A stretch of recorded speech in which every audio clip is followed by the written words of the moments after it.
Welcome back to the Tinkerage, or not quite the Tinkerage, actually inside the house.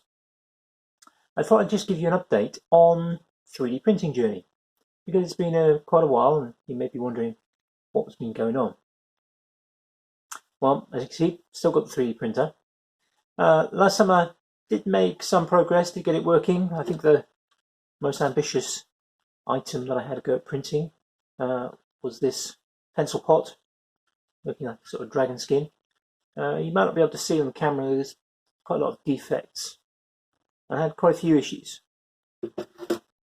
Autumn came, of course, and in the autumn it just got too cold to work out in the Tinkerage, particularly operating something like a 3D printer, and not really being satisfied with the printer, just to kind of set it and leave it go, as hopefully one should be able to. I didn't get many kind of long projects on it or much time on it. I brought it into the house, well, first of all, conservatory for the winter, in kind of some aim that hopefully I'd be able to set it up in the conservatory and get it working out there. But like most conservatories here in the UK, it's generally too hot to use in the height of summer and too cold to use in anything other than about 6 weeks, sometime just after the summer and just before the summer. So that kind of turned into a bit of a no-go. I brought it into the house, put it underneath my desk, literally sitting on the floor, and there it just collected dust and dog hair, which again, not ideal for a device like that, and didn't really get anywhere. Eventually, in probably about mid-January, I shoehorned it onto my desk. Now, my desk isn't huge as it is. I have a standing desk on there as well. So trying to use it on there was fine if everything was going okay, but actually trying to get to the sides to access the control board around on this side, not something that was actually very satisfactory. So last week I shifted it down onto a little table just around from my desk.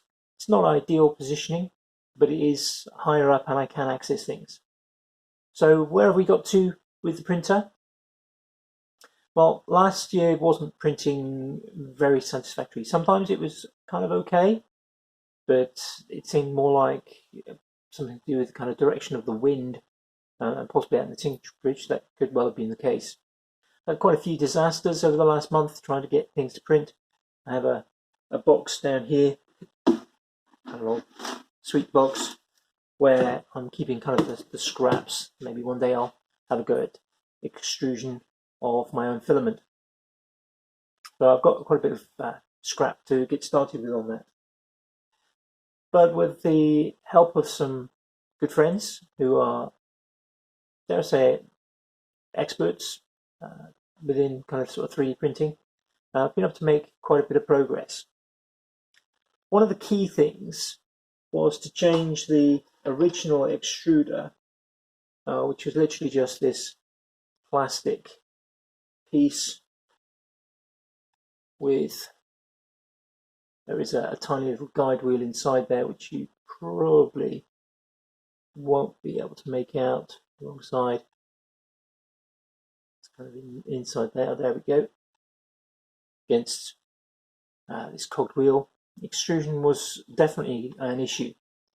My brother-in-law kindly gave me most of the parts for a Mark 8 extruder, and I fitted that this last week. That did require a little bit of jiggery pokery out in the Tinkerage. It's missing an inlet tube here, so I use a spare throat tube where you can see the PTFE just sitting up here. So that's my kind of inlet at the moment. I had to modify a bolt and actually find a couple of other bolts as well, because there were 2 bolts that were meeting on the spring. So took a bit of tweaking, and it's already made a massive difference. I've been able to make a complete print. So this is my very first Benchy. The quality is not great. Apologies for the lighting, but you can see there's quite a few issues with the layers, extrusion. There's cooling issues. I really need to get a fan sorted out fairly quickly. I still need to, by the way, if you're wondering, a little tip here, if you're doing test pieces, a little bit of masking tape. I have a notebook which I keep a record of what I printed and any kind of issues that I found. And I keep some of the samples and mark them up with a bit of masking tape, just so I know what it is that my notes are referring to. I also sometimes take photographs and store them in a OneNote file. So next steps, a little bit of work on my slicing profile, try and improve this. Once I can improve that, then next step is to print a shroud for a fan. But I also need to modify the fans that I bought. I should have perhaps done a little bit more research. Not only are the leads not long enough for where I need to place it, but the connectors aren't quite the right ones. So I need to get some more connectors. I need to modify those in order to then create a shroud, which hopefully will help with cooling, which will improve my prints. And I'll probably end up then reprinting the shroud. It's going to be quite a cycle, I think. Things are generally going better now after a pause over the late autumn and winter.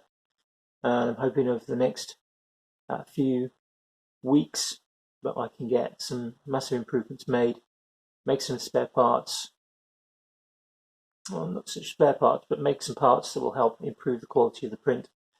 I may also look to do an enclosure, quite inspired by James from James Man Cave, who just made himself a printer enclosure, and I think that might be quite a good idea to do.